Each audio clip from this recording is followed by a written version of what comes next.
is pork belly burn-ins. That's right. You know, I was watching YouTube last night and this morning. There's two other channels that made pork belly burn-ins. Matthew and Martha over at Barlow BBQ. Go check theirs out. And also Greg over at the Woodshed Smoke and BBQ with Slowhand. Go check those two channels out and see. It's almost like we had an unknown collaboration on pork belly burn-in. Anyway, I will do my little version of it. And what we've got here, let me show you. We've got a 9.1 pound pork belly. And the skin is already removed. I got it at Costco while we were coming through North Augusta. So what I'm going to do is cut this pork belly up. There's a little flap right here. I'm going to go ahead and remove that and even things out a little bit. There we go. Maybe square that up a little bit and take this little piece of fat off. You know, just look it over, and if you need to do a little bit of that. And down here on the end, well, I'll do that later. What I'm going to do is cut about 1.5 inches, because it'll shrink up some. Just get you a good sharp knife and go down and just make you some slices like that. Doesn't have to be perfect. And actually, if it's still a little semi-frozen, it might cut easier, but it's a little floppy. That's okay. So I'm going to finish doing this, and then we'll come back and I'll show you the next step. I got it cut up. Okay, what I'm going to do now is take some rub and sprinkle all this down. I don't know if my rack's big enough for 9 pounds of pork belly. I might have to go to the rack different ones. I'm going to do JPBBQ Rub, and I'm going to do some Hogs BBQ Rub. I love Hogs dispenser. This stuff just comes out. It's going to be. And I'm going to go with a little bit of JPBBQ. You can find this over at JPBBQ, another barbecue channel. There's no right or wrong. You hear me say that a lot. Except when you screw up, right? Right. Wait a minute, I got a peanut gallery over there. What you making over there, Jeff? You busy over there doing something? What you making? I'm making a banana pudding for Easter dessert. Ooh. One of our Easter desserts. Ooh, that means I get some. Maybe. Ooh, I get to eat some of that. Yeah, I got you tonight. Side dish. Oh, that's my side. Mm-hmm. She won't let me touch this, folks, until tomorrow after we have our family over for lunch. Okay, all right. What is for lunch tomorrow? Well, we're gonna have ham and fried chicken, brown rice, macaroni and cheese, collard greens, deviled eggs, butter beans, and rolls. Whoa, that sounds good. Don't tell what I'm doing here. That's our MO. Alright, I'm gonna make it my business to get some. A little more of this Hogs. This is a pretty color in this rub. Old Malcolm Reed knows what he's doing. We'll put all these on this rack here. This is a lot of meat, 9 pounds of pork belly. Okay, here's the small rack I was talking about. We'll put the rest of it over here. Just so you know, I came back and put some kosher salt, heavy grind, and some black pepper, heavy grind, on the meat. I got another shelf in that WSM, by the way, where I am using the Weber Smokey Mountain. That's the good thing about that cooker, is you have so much room on it, multiple shelving. All right, let's go out to it and put this stuff on. Okay guys, I've got my pit lit. I just about didn't have enough lit charcoal. It took me so long preparing the meat. When I dumped it in, I had enough to where I spread it around, and it's lighting up now all over the pit. I'm using the Maverick XR50. I'm not probing the meat, but I've got two, a top and bottom rack, so I've got pit probes on the top and the middle section. So the top is at 194, bottom is at 181. So I'm gonna let that get up to 250, 275, and put my meat on, and we'll catch back up in a little bit. It's time to get it on. I'm up to 299 on both temps, and this one's reading 290. So we're ready. What I'm gonna do is put one on the bottom and one on the top rack. Okay, I got a larger rack and a smaller rack. Yes.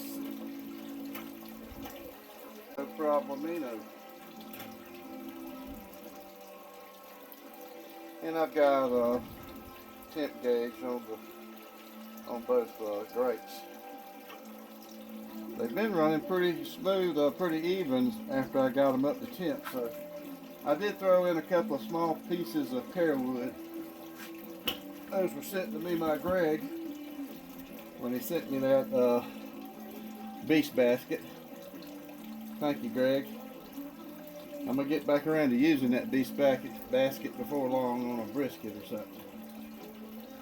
Okay, we're going to let those temps catch back up and let her go.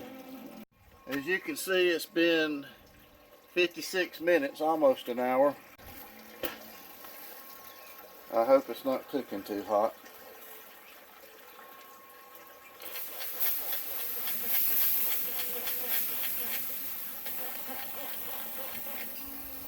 Okay, I'm going to close it back up, let it go some more. Let me do a little adjusting, but I got it all on one rack.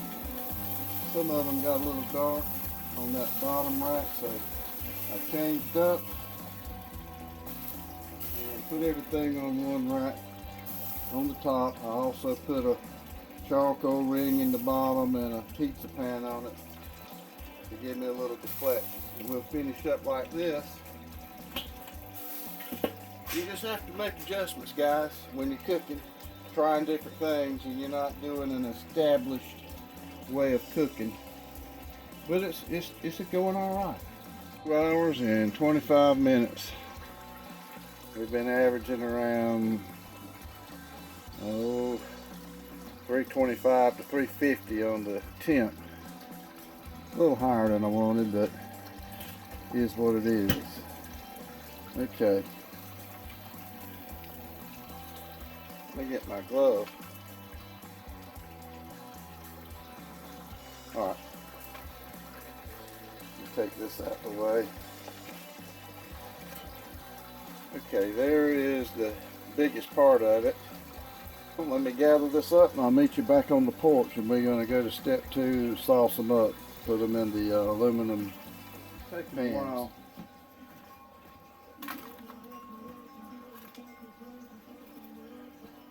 Okay, I've tried to even out, the amount of meat in each tray. Alright, let's go in with butter.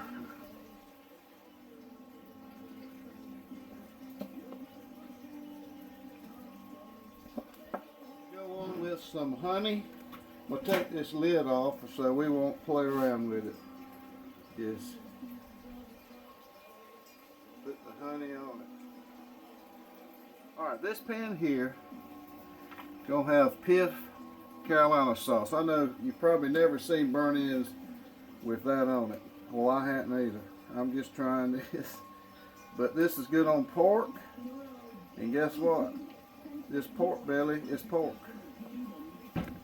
So we're gonna find out how good it is on there.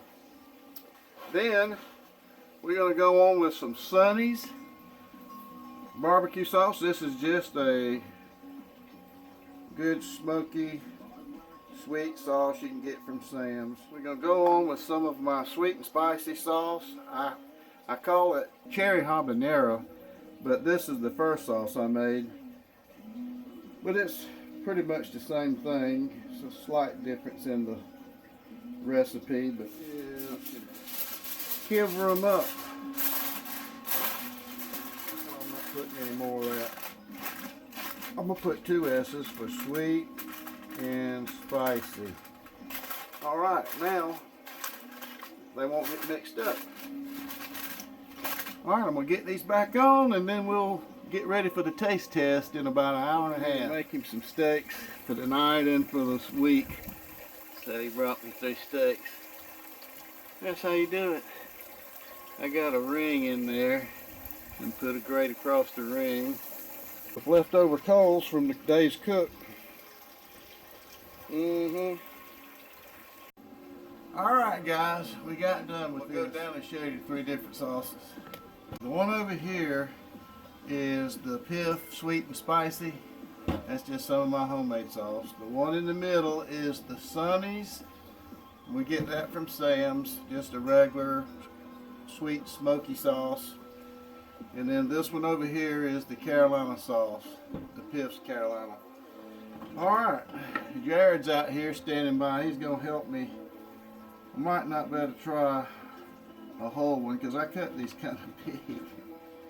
We'll go with a half one. You can just have to pick that one up, Jared, with your hands, and I'll try this one.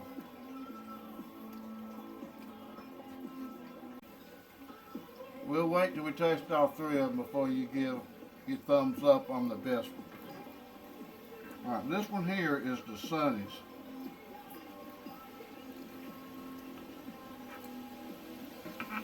Alright, try the Sonny's.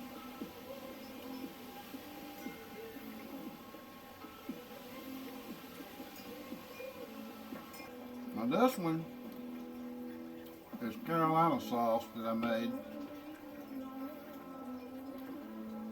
I'm still chewing, but you can go in for that piece there.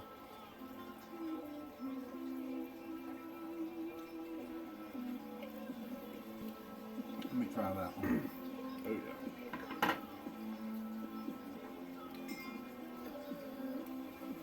I think I taste the pork more with the Carolina sauce. I did too.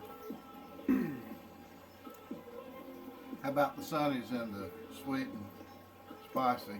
Well, in your opinion, yeah, between the 3, which one do you like the most between the 3? I probably would have to go with the sweet and spicy. Sweet and spicy, okay, that's interesting.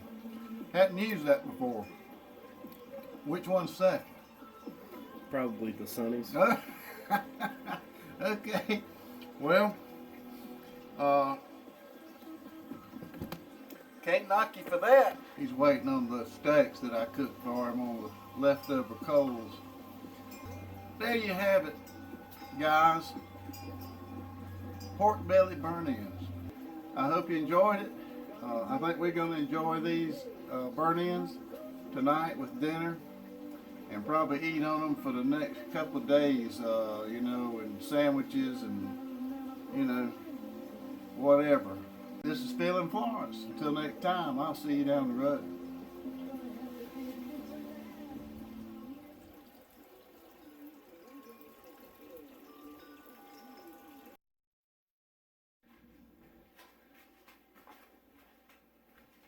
God, that turned out perfect. You got just the right amount of eggs for the dishes. How did you do that?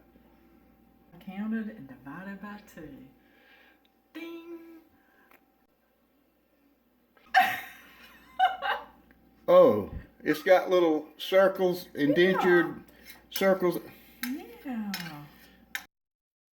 Try one for you? No, go away. Dadgummit. That's just lucky. Here, you can have this one. Ooh, Just a little nugget egg. Okay. She better not turn her back.